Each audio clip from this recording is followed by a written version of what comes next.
नमस्कार साथियों, आज पढ़ेंगे समास। आज का टॉपिक क्या होने वाला है? समास। और मात्र आप इसको 10 से 12 मिनट में पूरा समास क्लियर कर लेंगे और इसके बाद आपको कभी दूसरी क्लास देखने की जरूरत नहीं पड़ेगी, ये मेरा वादा है। तो समास को जो है आप लोग क्लास को लास्ट तक जरूर देखिएगा, तभी आपको पूरा समझ में आएगा। ठीक है, तो आइए चलते हैं समास की तरफ। समास यानी कि समास में सबसे पहला वर्ड होता है कि समास की परिभाषा क्या होती है। तो समास की परिभाषा अगर बात करें तो किसी भी सेंटेंस को संक्षेप में लिख देना वही आपकी समास होता है। कैसे? कोई भी सेंटेंस है जैसे लंबोदर, अर्थात लंबा है जिसका उदर, तो वहां पर क्या हो गया? लंबा है जिसका उदर, ये पूरा सेंटेंस हो गया और उसको लिख दिया गया लंबोदर। उसको क्या लिख दिया गया? लंबोदर। तो ये एक संक्षेप में लिख दिया गया। इतने बड़े सेंटेंस को एक संक्षेप रूप में लिख देना वही आपका क्या कहलाता है? समास। ठीक है, यानी कि संक्षेप। ठीक है, क्या हो जाएगा? संक्षेप। इसका जो है वो आपका शाब्दिक अर्थ हो जाएगा। ठीक है, यही आपका समास होता है। ठीक है, क्या होता है? किसी भी सेंटेंस को आप, किसी भी वाक्य को एक संक्षेप रूप में लिख देते हो, एक छोटे रूप में लिख देते हो, उसी को समास कहते हैं। ठीक है, ये समास हो गया। अब बात आती है समास के प्रकार कितने होते हैं। तो अगर समास के प्रकार की बात किया जाए, किसकी? समास के प्रकार की अगर बात की जाए तो वो आपके कितने होती हैं? 6 प्रकार के क्या होते हैं? समास होता है। ठीक है, कितने प्रकार के समास होते हैं? 6 प्रकार के होते हैं। और अगर इनको याद करने की बात की जाए तो इस ट्रिक के माध्यम से मैं आपको समास याद करवाऊंगा। कैसे? ट्रिक है अब तक दादा। क्या है ट्रिक? ट्रिक है अब तक दादा। ठीक है, इस ट्रिक के माध्यम से मैं आपको पूरा समास के भेद याद करवाने वाला हूं। कैसे? आ से हो जाएगा अव्ययी भाव समास, आ से हो गया अव्ययी भाव समास, बा से हो गया बहुब्रीय समास, थोड़ा शॉर्ट में लिख रहा हूं, याद ध्यान दीजिएगा, बहुब्रीय समास। ता से हो जाएगा तत्पुरुष समास। क्या हो जाएगा? तत्पुरुष समास। वहीं आपका का से हो जाएगा कर्मधारय समास। क्या हो जाएगा? कर्मधारय समास। दा से हो जाएगा आपका द्वंद्व समास। क्या हो जाएगा? द्वंद्व समास हो जाएगा। वहीं दा से हो जाएगा आपका द्विगु समास। क्या हो जाएगा? द्विगु समास हो जाएगा। ठीक है, तो इस तरह याद करना है। अब तक दादा से आपको पूरे छइयों भेद याद हो जाएंगे। ठीक है, कैसे? आ से हो जाएगा अव्ययी भाव, बा से हो जाएगा बहुब्रीय, ता से हो जाएगा तत्पुरुष, और का से हो जाएगा कर्मधारय, और वहीं दा से हो जाएगा द्वंद्व, और वहीं एक दा से हो जाएगा द्विगु आपका। ठीक है, तो इसी ट्रिक से आप पूरा याद कर सकते हो इसके भेद। ठीक है, अब उसके बाद बात करते हैं इसमें पद कितने होते हैं। ठीक है, इसमें यह भी होता है, इसमें पद कितने होते हैं। तो अगर पद पूछा जाता है सीधा सीधा तो इसमें पद आपके कितने होते हैं? 2 होते हैं। कौन कौन से? पूर्व पद। कौन कौन से? पूर्व पद। और एक दूसरा पद कौन सा हो जाएगा आपका? उत्तर पद। कौन सा? उत्तर पद। ठीक है, हाँ, पूर्व पद और उत्तर पद, ये आपके इसमें 2 पद होते हैं। ठीक है, आइए अगले स्लाइड में चलते हैं। अब आता है भाग 1, यानी कि पार्ट 1। इसका क्या होता है? अव्ययी भाव समास। ठीक है, अव्ययी भाव समास। अव्ययी भाव समास होता है अगर किसी शब्द के शुरू में यथा प्रति भर आ अनु या उपसर्ग लगा हो या पहला पद अव्यय हो। ठीक है, क्या? आपको सिर्फ इतना याद करना है, यथा प्रति भर आ अनु। ठीक है, तो ये सब अगर देखा जाए तो ये सब जो लगे हैं, यथा प्रति भर आ अनु, तो ये सब आपके उपसर्ग के ही रूप है। देखो, चाहे ये प्रति एक उपसर्ग होता है, भर एक उपसर्ग होता है, आ उपसर्ग, ये सब उपसर्ग है। ठीक है, तो यानी कि शब्द के पहले उपसर्ग लगा हो वही अव्ययी भाव समास है। बस बात खत्म। एग्जाम्पल क्या है? एग्जाम्पल ये है, आजन्मा। अब आजन्मा में अगर आप इसको तोड़ोगे तो यानी कि आजन्मा में क्या हो जाएगा? आ अलग हो जाएगा और जन्म अलग हो जाएगा। ठीक है, आ अलग हो जाएगा और जन्म अलग हो जाएगा, यानी कि इसमें क्या हो गया? आ उपसर्ग लगा है। तो यहाँ पर देख लीजिए, ये देखो आ उपसर्ग लगा है यहाँ पर, तो ये मिल गया। ठीक है, वही प्रतिदिन में प्रत्येक दिन होता है इसका वो मतलब समास विग्रह क्या होता है? प्रत्येक दिन। ठीक है, तो प्रतिदिन में देख लो, प्रति अलग हो जाएगा और उसके बाद दिन अलग हो जाएगा। ठीक है, प्रति का मतलब होता है प्रत्येक, प्रति का मतलब क्या होता है? प्रत्येक, और दिन का मतलब होता है दिन। ठीक है, दिन का मतलब आपका दिन हो जाएगा। तो प्रत्येक, देखो ये प्रत्येक यानी कि ये प्रति, तो प्रति कहां पर? ये देखो, ये प्रति मिल गया ना, यानी कि आपका जो है प्रति भर आ अनु यथा या कोई उपसर्ग लगा हो वो आपका सभी अव्ययी भाव समास होता है। भर पेट में जैसे पेट भर होता है, क्या होता है? भर पेट में क्या होता है? पेट भर, इसका समास विग्रह क्या होता है? पेट भर होता है। ठीक है, हाँ, पेट भर, भर पेट का पेट भर। अब इसमें देख लो, ये भर उपसर्ग मिल गया। ठीक है, ये यहाँ पर देखो भर लगा है। वहीं यथा संभव, यथा मिल गया, देखो ये यहाँ पर यथा हो जाए। जैसे अनुराग है, अनुराग में आपका अनु उपसर्ग मिल गया, देखो ये यहाँ पर अनु लगा है। ठीक है, यानी कि आपको आगे क्या मिलेगा? मतलब आपको उपसर्ग ही मिलना है आगे। ठीक है, अव्ययी भाव समास में। तो ये है अव्ययी भाव समास, इससे ज्यादा अव्ययी भाव समास में कुछ नहीं है। ठीक है, अगला चलते हैं, अगला पार्ट।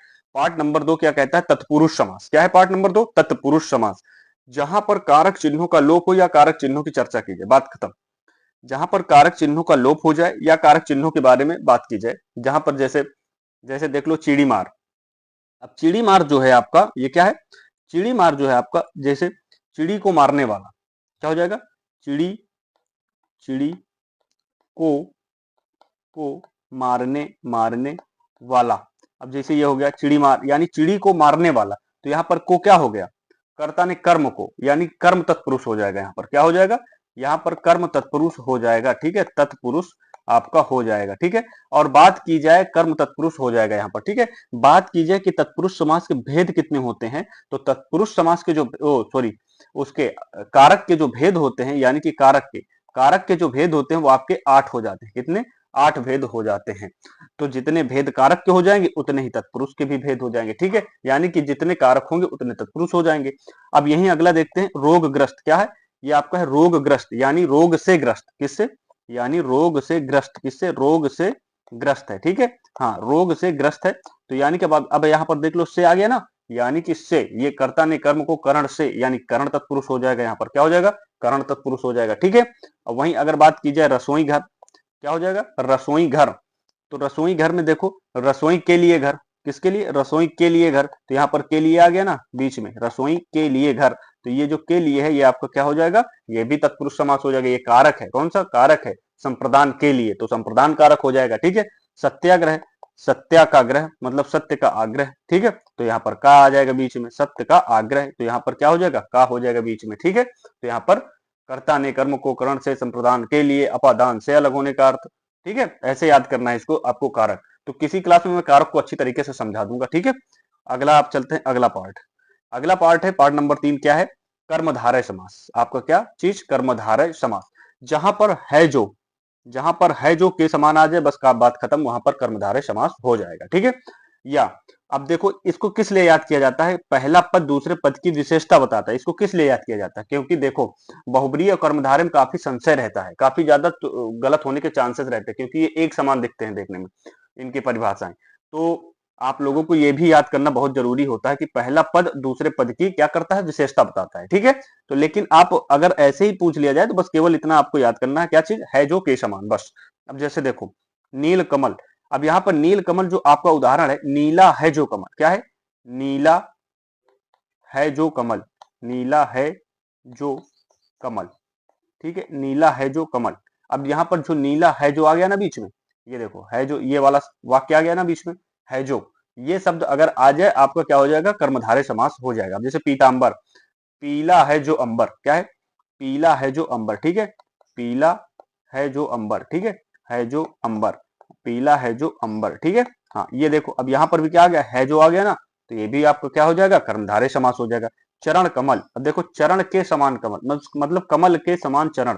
किसके, कमल के समान, के समान, के समान क्या हो जाएगा, चरण। ठीक है, कमल के समान यहाँ पर चरण हो गया। तो यहाँ पर के समान आ गया ना, ये देखो के समान जहां पर आ जाए वो भी आपको क्या हो जाएगा, कर्मधारय समास हो जाएगा। ठीक है, और यहाँ पर उपमेय में उपमान, मतलब उपमेय उपमान की तुलना की जाती है। ठीक है, अगला पार्ट चलते हैं। तो ये पार्ट समझ में आ गया होगा आशा करता हूं, क्योंकि बस इससे ज्यादा कुछ नहीं है कर्मधारय में। ठीक है, अगला द्विगु समास। क्या है ये, द्विगु समास काफी इंपॉर्टेंट है, पूछा जाता है बहुत ज्यादा। तो ये समास अधिकतर पूछे जाते हैं सभी, यहाँ से आपके 2 से 3 नंबर पक्के होने वाले हैं। ठीक है, द्विगु समास क्या है, द्विगु समास है कि जहां पर पहला पद क्या हो, संख्यावाची, बस इतना ही याद करना है इसमें, इससे बड़ा समास है ही नहीं, बस केवल संख्यावाची है, बस बात खत्म। तो द्विगु समास केवल संख्यावाची रहेगा। इसका पहला पद जैसे, जैसे में आप लोग देख लीजिए, क्या जैसे नवरत्न है। क्या है, नवरत्न है। ठीक है, मतलब नवरत्नों का समूह, क्या चीज, नव, नव रत्नों का समूह, रत्नों का समूह, का समूह। ठीक है, अब यहाँ पर ये जो बता दिया गया है, तो ये अगर नवरत्नों का समूह नवरत्न कर दिया जाए तो ये आपको क्या हो जाएगा, बहुब्रीहि समास हो जाएगा। क्योंकि अभी आगे मैं बताऊंगा उस समास के बारे में। तो नवरत्नों का ये क्या हो जाएगा, समूह। और अगर इसको ऐसे देखेंगे, किसके, ये आपको द्विगु समास के अनुसार देखेंगे तो नवरत्न केवल हो जाएगा। क्या हो जाएगा, नवरत्न। ठीक है, नवरत्न ये हो जाएगा। तो यहाँ पर ये क्या हो गया, पहला पद क्या हो गया आपका, संख्यावाची हो गया। तो द्विगु समास मार देना तुरंत, देरी मत करना, एकदम फटाक से मार देना। और वही चौराहा, 4 रास्तों का समूह हो जाएगा। क्या हो जाएगा, 4 रास्तों का समूह हो जाएगा। ठीक है, तो यहाँ पर पहले क्या आ जाएगा, 4 आ जाएगा। तो जहां पर 4 देखो संख्या फिर आ गई, तो वहां पर द्विगु समास हो जाएगा। ठीक, ठीक है, तिरंगा, 3 रंगों का समूह। क्या, 3 रंगों का समूह। ठीक है, तो वहां पर 3 आपका आ जाएगा। तो पहला पद 3 रंगों का समूह, देखो बता रहा हूं, 3 रंगों का समूह। ठीक है, अब 3 रंगों का समूह जो है, इसमें ये तो पूरा सेंटेंस हो गया। अब इसमें देखो ये पहला पद मिला ना, ये पहला पद होता है। पहला पद इसमें क्या हो गया, इसमें पहला पद आपका क्या हो गया, संख्यावाची हो गया। तो संख्यावाची हो जाए तो आपको द्विगु समास में तुरंत टिक कर देना, आगे बढ़ जाना मात्र 5 सेकंड में। ठीक है, तो आशा करता हूं आप लोगों को समझ में आ रहा होगा काफी अच्छे से क्लास। तो चैनल को साथ ही सब्सक्राइब करते चलिएगा साथी। अब बात करते हैं द्वंद्व समास की। किसकी बात करेंगे अब हम? द्वंद्व समास की। जहां पर दोनों पद प्रधान हो, बस बात खत्म। जहां पर क्या हो? दोनों पद प्रधान हो, अपना अस्तित्व दिखा रहे हो दोनों पद, बस वही आपका द्विगु समास हो जाएगा, सॉरी द्वंद्व समास हो जाएगा। मतलब दोनों पद आपस में द्वंद्व कर रहे हो, मतलब वो अपनी प्रधानता के लिए, वो अपनी प्रधानता के लिए, यानी कि दोनों पद आपस में क्या हो जाएंगे? प्रधान हो जाएंगे। तो वहां पर क्या हो जाएगा? द्वंद्व समास हो जाएगा। देखो कैसे, पाप और पुण्य। और यहाँ पर एक चीज ध्यान देने की बात है, यहाँ पर योजक चिन्ह का भी लोप होता है। ठीक है, योजक चिन्ह और का लोप होता है। क्या का?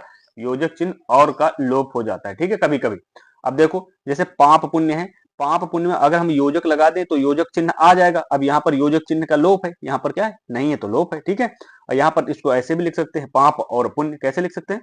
पाप और पुण्य। ठीक है, ऐसे भी इसको लिख सकते हैं, पाप और पुण्य। तो अब जब इसको आप ऐसे लिख दोगे, पाप और पुण्य, तो यहाँ पर और आ गया ना। अब यहाँ पर और नहीं है, तो इसका मतलब यहाँ पर क्या है? और का लोप है। ठीक है, तो यहाँ पर ध्यान देना, योजक चिन्ह और का लोप भी होता है। ठीक है, बाकी दोनों पद प्रधान हो, बस यही आपका क्या हो जाता है? द्वंद्व समास। अब देखो, इसमें बताता हूं कैसे। पाप और पुण्य, देखो पाप अपनी जगह प्रधान है और पुण्य अपनी जगह प्रधान है।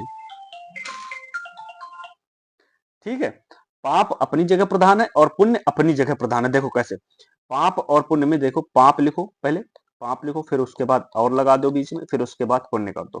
पेपर में आए तो आपको ऐसे ही करना है, दिमाग में लिखना नहीं है, वहां पे लिखना नहीं है, दिमाग में सोचना है ये। तो पाप अपनी जगह क्या हो जाएगा? प्रधान हो जाएगा। ठीक है, पाप अपनी जगह प्रधान हो जाएगा और पुण्य अपनी जगह प्रधान हो जाएगा। क्या हो जाएगा? ये अपनी जगह प्रधान हो जाएगा। ठीक है, तो यानी कि दोनों पद आपस में क्या हो गए? अपनी अपनी जगह प्रधान हो गए। तो जहां पे दोनों पद प्रधान, वहां पर द्वंद्व समास आप मार देना। माता पिता, माता और पिता, क्या चीज? माता, यहाँ पर योजक लगा दो, चाहे चाहे और लगा दो। ठीक है, माता और पिता। ठीक है, ये हो गया। अब यहाँ पर पिता अपनी जगह समास है, मतलब प्रधान है, माता अपनी जगह प्रधान है, यानी दोनों पद अपनी जगह प्रधान होते हैं। दूध और रोटी यहाँ पर लिख दो, क्या? दूध, या जो योजक लगा के रोटी लिख दो, तो एक योजक का भी हो जाएगा। दूध रोटी, यहाँ पर रोटी होगा, क्या होगा यहाँ पर? रोटी। दूध रोटी में आपका दूध अपनी जगह प्रधान है, रोटी अपनी जगह प्रधान है, यानी कि दोनों पद अपनी अपनी जगह क्या हो गए? प्रधान हो गए। तो वहां पर द्वंद्व समास। अब इससे ज्यादा द्वंद्व समास में कुछ नहीं है। ठीक है, दोनों पद जहां समान हो, बात खत्म, वहां पर द्वंद्व समास हो जाएगा। ठीक है, ये बस इतना ही है। अगला, अगला है आपका क्या चीज? बहुब्रीहि समास। क्या है? बहुब्रीहि समास है। ये समास, कर्मधारय समास, ये दोनों में तो काफी ज्यादा कंफ्यूजन रहता है लोगों को। ठीक है, अब आ जाता है बहुब्रीहि में। देखो कहा, जहां पर कोई तीसरा पद, जहां पर कोई तीसरा पद हो या इंटरफेयर करे, या कोई वीआईपी पर्सन हो, या देवी देवता, या प्रसिद्ध व्यक्ति, बस इन्हीं में से मिलेंगे। जो तीसरा पद होगा या तीसरा जो पद आपका आएगा, उसमें बस यही लोग होंगे। कौन? वीआईपी पर्सन कोई होगा, या देवी देवता होंगे, या प्रसिद्ध व्यक्ति होगा। तो अधिकतर इसमें देवी देवता के बारे में आता है। ठीक है, देखो कैसे, जैसे लंबा है जिसका लंबा है उदर जिसका अर्थात, और यहाँ पर अर्थात जरूर आएगा। क्या? यहाँ पर अर्थात जरूर, जहां पे अर्थात आ जाए बीच में, वो आपका क्या हो जाएगा? बहुब्रीहि समास हो जाएगा। ठीक है, लेकिन आपको ये नहीं देगा लिख के, आपको ये सेंटेंस लिख के नहीं देता है, नहीं, सेंटेंस आपको नहीं मिलेगा। आपको केवल गणेश लिख के वो देंगे। क्या देंगे? केवल गणेश लिख के वो आपको दे देंगे। ठीक है, तो यहाँ पर सेंटेंस आपको नहीं देगा। तो यहाँ पर हम सेंटेंस दे के आपको समझाने के लिए सिर्फ लिए हैं। देखो कैसे, लंबा है जिसका उधर उधर अर्थात क्या हो जाएगा? गणेश भगवान। तो ये तीसरा पद आ गया ना, तो तीसरा पद ये कौन हो गए? ये आपके देवी देवता ही तो हो गए। बताए ना, इसमें देवी देवता अधिकतर पूछे जाते हैं। तो ये आपका क्या हो जाएगा? गणेश। ठीक है, तीसरा पद यहाँ पर प्रधान हो जाता है। ठीक है, अब जैसे यहाँ पर तीन नेत्र हैं जिसके अर्थात, कितने? तीन नेत्र हैं जिसके अर्थात, ये तो सब कोई जानते होंगे आपके, कौन हो जाएंगे? शिव भगवान। तो यहाँ पर भी भगवान आ गए, यानी कि तीसरा पद यहाँ पर भी क्या हो गया? प्रधान हो गया। तो जहां पर तीसरा पद प्रधान हो जाए, वहां पर बहुब्रीहि समास हो जाता है। बस बात खत्म। अब जैसे कमल नयन आपको ऐसे देगा, देखो ये मैं एक ले लिया था। अब जैसे कमल नयन है, अब कमल नयन आपको केवल वर्ड वहां पर यही मिलेगा, कमल नयन, इसमें कौन सा समास है ये पूछ लिया जाता है बस। तो कमल नयन, अब आपको इसको समास विग्रह मन में कर लेना है तुरंत। कैसे? कि समास विग्रह ये करना है कि कमल के समान है नयन जिसके, अर्थात ये अपने मन में ही तुरंत कर लेना, विष्णु भगवान, यानी कि तीसरा पद इसमें क्या हो गया? प्रधान हो गया। तो अगर समास अच्छा लगा हो या समास समझ में आया हो, तो आप लोग कमेंट में जरूर बताइएगा कि सर आपकी क्लास से बहुत हेल्प मिला। और अगर समाज समझ में ना आया हो, तो वो भी आप लोग कमेंट बॉक्स में जरूर बताइएगा कि समाज समझ में नहीं आया, तो फिर से समाज की क्लास लगाई जाएगी। तो लोग चैनल को क्या करेंगे? सब्सक्राइब जरूर कर लेंगे, जो पहली बार आए हैं इस क्लास में। तो फिर मिलते हैं आपके साथ अगली क्लास में, और भी अच्छे ट्रिक के साथ, और भी एक कॉन्सेप्ट को क्लियर करते हुए आएंगे अगली क्लास में। तब तक के लिए जय हिंद, बाय बाय, टेक केयर, धन्यवाद, ऑल द बेस्ट सभी।